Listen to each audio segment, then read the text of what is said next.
ট্রেনে ফুল বিক্রি করা এক মেয়ের উপর একজন শিল্পপতির ছেলে মন দিয়ে বসেছিল।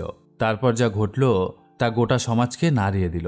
বন্ধুরা, কখনো কখনো একটি অজানা মুখ এমনভাবে হৃদয় গেঁথে যায় যে তা ভুলে থাকা অসম্ভব হয়ে দাঁড়ায়। এই গল্প এমন এক ধনী ছেলের, যার ছিল অর্থ, সম্মান, প্রভাব, সব কিছু, কিন্তু ট্রেনের এক যাত্রায় সে এক ফুলওয়ালি মেয়ের সরলতায় এমনভাবে মুগ্ধ হয়ে গেল যেন সে সেই মুহূর্তের অপেক্ষায় ছিল বছরের পর বছর। কিন্তু ধীরে ধীরে সামনে আসা বাস্তবতা তার আত্মাকেও কাঁপিয়ে দিল। প্রশ্ন উঠল, সেই ফুলওয়ালি মেয়েটিকে ভালোবাসা কি তার জীবনের সবচেয়ে বড় সিদ্ধান্ত ছিল, না তার সবচেয়ে ভুল ছিল? বন্ধুরা, একটি শহরে তানভীর নামে একটি ছেলে ছিল।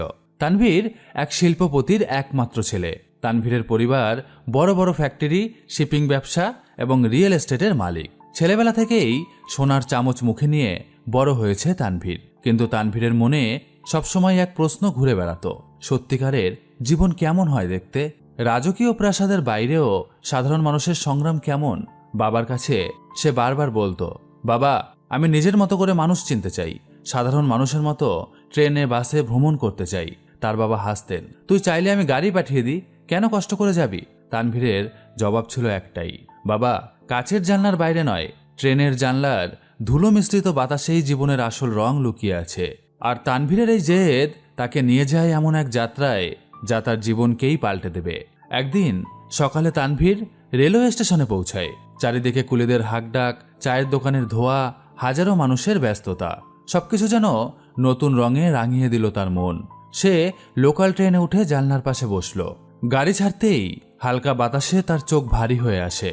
কখন যেন সে ঘুমিয়ে পড়েছিল, বুঝতেই পারেনি তানভীর। হঠাৎ একটি কোমল হাতের স্পর্শে তার ঘুম ভেঙে যায়। চোখ খুলে দেখে সামনে দাঁড়িয়ে আছে একটি মেয়ে, পরনে মলিন কিন্তু পরিষ্কার শাড়ি, কাঁধে ফুলের ঝুড়ি।